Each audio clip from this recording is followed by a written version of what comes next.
আলহামদুলিল্লাহ, আসসালামু আলাইকুম রহমতুল্লাহ। সম্মানিত বন্ধুগণ, আমরা সেই সুদূর মদিনা থেকে প্রায় 300 থেকে 350 কিলোমিটার এসেছি এই পাহাড়টিতে। এই পাহাড়টি হচ্ছে বদর যুদ্ধের পাহাড়, যেটার ব্যাপারে আল্লাহ পাক কোরআনে আয়াত নাযিল করেছেন। আপনারা যারা কোরআন পড়তে জানেন তারা পড়েছেন যে আলাফ মিনাল মালাইকাতি মুরদিফিন।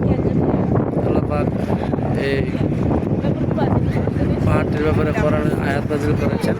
যখন কাফেররা রাসূলুল্লাহ সাল্লাল্লাহু আলাইহি ওয়াসাল্লাম এবং সাহাবায়ে-কেরামকে আক্রমণ করেছিল, আল্লাহ পাক রাসূলের দোয়া কবুল করেছেন। রাসূল দোয়া করেছিলেন, এখানে একটি মসজিদ আছে, মসজিদে আরিশা।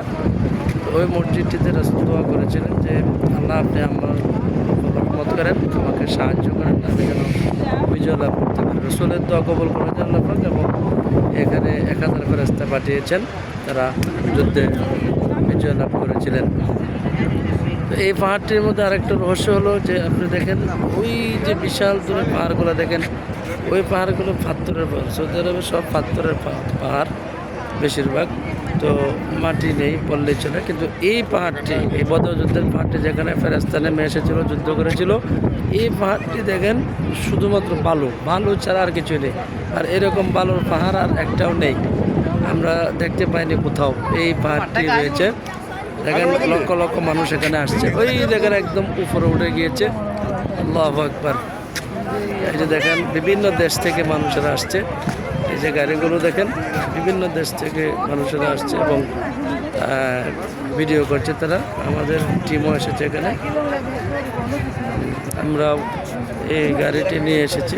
এই যে বড় গাড়িটি প্রায় 15,000 টাকা ভাড়া নিয়েছে 300 কিলোমিটার আসতে, অনেক দূর মদিনা থেকে। এই যে দেখতে পাচ্ছেন অপর ফিটে এই পাহাড়টিও বালুর পাহাড়, এখানে বদর যুদ্ধটা হয়েছিল। আল্লাহু আকবার কবীরা, আল্লাহু আকবার কবীরা। আপনারা ভিডিওটা অবশ্যই শেয়ার করে দেবেন, মুসলমান ভাই বোন সকলেই দেখতে পারে ইনশাআল্লাহ।